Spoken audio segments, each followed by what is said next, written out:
नमस्कार मित्रांनो, कसे आहात सगळे? बरे आहात ना? आज आपण बघूया ठरलं तर मग या मालिकेचा आजचा म्हणजेच 11 सप्टेंबरचा एपिसोड. एपिसोडच्या सुरुवातीला आपण बघतो की सायली अर्जुनला म्हणते की मला मृगजळाच्या मागे धावायचं नाहीये. जर मला माझे आई-वडील सापडलेच नाही तर मी काय करणार मला सांगा? त्यावर अर्जुन म्हणतो, तुझा माझ्यावर विश्वास आहे ना? मग मी माझं काम नक्की करेन. त्यावर सायली म्हणते, "हो, माझा विश्वास तुमच्यावर पूर्णपणे आहे. पण माझा नशिबावर विश्वास नाहीये माझ्या. कारण आत्तापर्यंत ज्या गोष्टी मला मिळणार होत्या किंवा मी माझ्या म्हणत होते, त्या माझ्या हातून निसटून गेल्यात. जेव्हा मला वाटलं होतं की तुम्ही आता माझे आहात, तेव्हा तुम्हीही दूर गेलात. नंतर आई-वडील, मधुभाऊ सगळेच लांब गेले माझ्यापासून आणि मधुभाऊ तर आता झगडत आहेत. आता मी काय करू मला सांगा तुम्ही?" अर्जुन म्हणतो, "माझी एवढी स्ट्रॉंग असणारी बायको अचानक का घाबरते? प्लीज तू मला तुझ्या आईवडिलांना शोधण्यापासून थांबवू नकोस." त्यावर सायली म्हणते, "तुम्ही आईवडिलांना जरी शोधलत तरी ह्याची काय गॅरंटी आहे की त्यांना मी नकोय किंवा हवी आहे? जर त्यांनी मला नाकारलं तर? आणि मुळात त्यांना मी नको होते म्हणूनच तर मी आता आश्रमात वाढले ना? या सगळ्या गोष्टीत माझी किती दमछाक होतेय मानसिक हे तुम्हाला कळतंय का हो? तुम्ही का हे सगळं करताय? मला आता तुमचं प्रेम मिळालं. आई-बाबा देखील माझ्यावर प्रेम करतायत. मला मधुभाऊ आहेत. आता मला माझ्या आई-वडिलांचं प्रेम नकोय हो. तर हा आता शोध तुम्ही थांबवा. मी थकले या सगळ्या गोष्टींना आता. मग अर्जुन मनात म्हणतो, "बायको मी पण तितकाच हट्टी आहे. मी तुझ्या आई-वडिलांना शोधण्याशिवाय राहणारच नाही." इकडे अश्विन तन्वीसोबत हॉस्पिटलमध्ये तिला सोबत म्हणून बसलेला असतो. तन्वीचा ऑलरेडी प्लॅन ठरलेला असतो कारण तिने महिपतला चितवलेलं असतं. म्हणून ती मनात विचार करत असते की अश्विन इतका वेळ का बसलाय? महिपत कोणत्याही क्षणाला बदला घ्यायला येईल आणि तो असताना मला हे सगळं व्हायला नकोय. हा का नाही जाते? आणि मग ती अश्विनला खूप प्रेमाने म्हणते, "अश्विन अरे किती काळजी घेतोस तू माझी आणि किती त्रास सहन करतोस माझ्यासाठी. तू थकला असशील ना, तू आता घरी जा." यावर अश्विन म्हणतो, "अगं मी खास परमिशन घेतली. मी रात्रीपर्यंत तुझ्यासोबत बसून राहू शकतो इकडे." त्यावर तन्वी म्हणते, "अरे आई-वडील पण तुझी वाट बघत असतील ना, त्यांना पण त्रास नको. एक काम कर तू जा आणि अतिजागरणामुळे तुला माझ्यामुळे त्रास होईल. मग तू प्लीज जा." मग अश्विन तिथून निघून जातो. इकडे आपण बघतो की चैतन्य अर्जुनला फोन करतो. तो त्याला सांगतो की तन्वीला वकील जो मिळालाय त्याचं आपल्याला नाव कळलंय. जयवंत देसाई म्हणून आहेत. आधीच्या केसेसबद्दल काही इन्फॉर्मेशन नाहीये, पण त्याचं ऑफिस कुठे आहे हे कळलंय.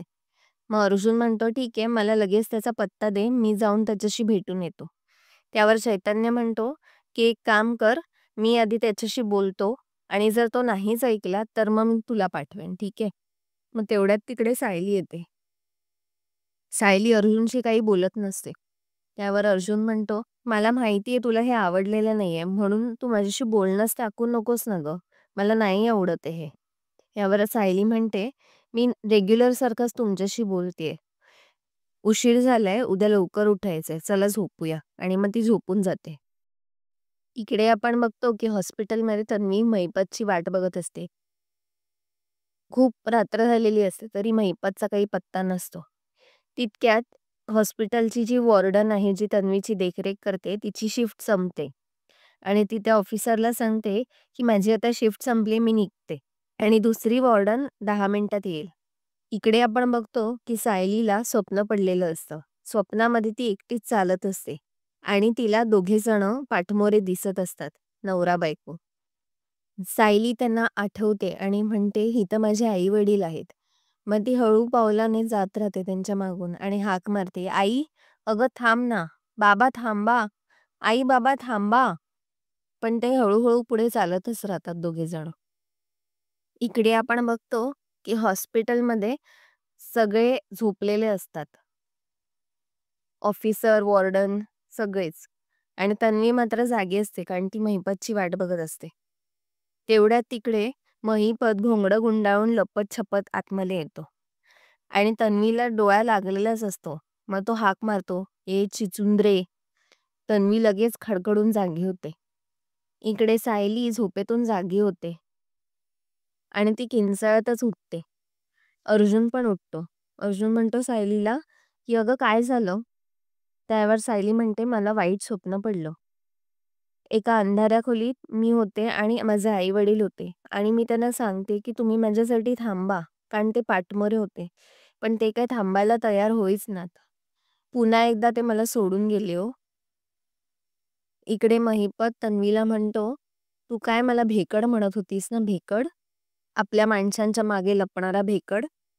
त्यावर तन्वी म्हणते, नाही नाही, मी तुम्हाला अण्णा सर म्हणत होते, अण्णा सर. त्यावर महिपत म्हणतो, एवढं प्रेमाचं आमंत्रण दिलंस ना तू मला, हे बघ मी आलो. माणसांच्या मागे लपत नाही ना मी, म्हणून आलो. आणि मग तो एक मोठा सुरा काढतो. ते बघून तन्वी एकदम घाबरते आणि म्हणते, अण्णा सर हे सगळं इथे करू नका, लोक खूप आहेत, तुम्ही पकडले जाल. त्यावर महिपत म्हणतो, मी काय स्वस्तातलं कामं करत नाही. आता काय कुठे पळशील, कुठे निघशील ग चिचुंद्रे? त्यावर महिपत तिचं मान धरतो आणि म्हणतो, काय बोलत होतीस तू? माझ्या पोरीचं आणि माझं माकड केलंस काय? आणि तुमची मुलगी बघा कशी जेलात सडली आणि मी कशी सुटले. तू जजच्या घरात जरी असतीस ना तरी तुझा कोतळा बाहेर काढला असता मी. हॉस्पिटल काय चीज आहे? त्यावर तन्वी म्हणते, अण्णा सर असं करू नका प्लीज, मी रिक्वेस्ट करते तुम्हाला. त्यावर महिपत म्हणतो, जोपर्यंत तू जेलात होतीस आणि गप्प होतीस तोपर्यंत ठीक होतं, आता तुझा माज खूप वाढलाय, तू आता कसा बघ मी बाहेर काढतो. मग तन्वी तिकडचा ज्यूसचा ग्लास महिपतच्या डोक्यावर आपटते आणि पळत सुटते. इकडे आपण बघतो की सायली अर्जुनला म्हणते की तुम्ही प्लीज हे सगळं शोध थांबवा, मला माझे आईबाबा नको आहेत आता. त्यांनी जर मला तेव्हाच टाकलं नसतं तर ही वेळ आलीच नसती. त्यांना मी नकोय म्हणून मी त्या आश्रमात वाढले ना. जर त्यांना मी हवी असते तर मी आश्रमात गेलेच नसते.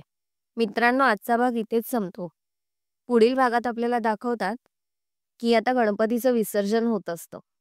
तेव्हा अर्जुन सायलीची माफी मागतो कान पकडून. तो म्हणतो की माझ्या बायकोला त्रास झाला त्याच्यामुळे मी माफी मागतोय. त्यावर सायली म्हणते, तुम्ही इतके गोड कधी झालात? त्यावर अर्जुन म्हणतो की मी गोड लग्नानंतर झालो, कारण माझी बायको साखर आहे. मग सायली म्हणते, ठीक आहे, आता ह्याच्या पुढे हा शोध थांबवा प्लीज. त्यावर अर्जुन काहीच बोलत नाही. इकडे आपण बघतो की तन्वी पळत सुटलेली असते आणि महिपत तिचा पाठलाग करत असतो. शेवटी एका डेड एंडवर येऊन ती थांबते, कारण कुठे जायलाच तिला रस्ता नसतो. मग महिपत येतो आणि तिचं तोंड दाबतो आणि म्हणतो, कुठल्या बिळात आता जाऊन लपणार आहेस ग चिचुंद्रे? आता तुझे तुकडे केल्याशिवाय मी काय राहणार नाही. मित्रांनो, आजचा भाग तुम्हाला कसा वाटला हे कॉमेंट सेक्शनमध्ये नक्की कळवा. तोपर्यंत बघत राहा ठरलं तर मग. आपण भेटूया पुढच्या भागात.